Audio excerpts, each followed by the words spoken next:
నాగరాజు గారు వేసుకోండి.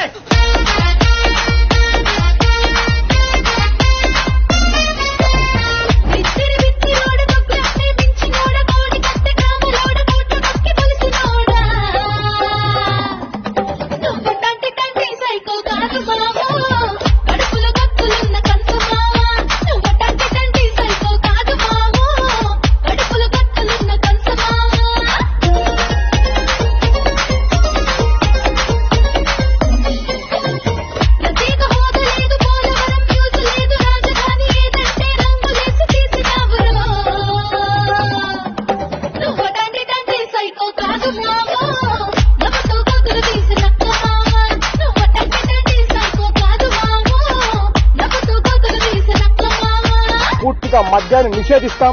సిపిఎస్ ను రద్దు చేస్తాం. 2,30,000 ఉద్యోగాలు రిలీజ్ చేస్తాను అని చెప్పి మీ అందరికీ కూడా నేను మాట చెప్తా ఉన్నాను.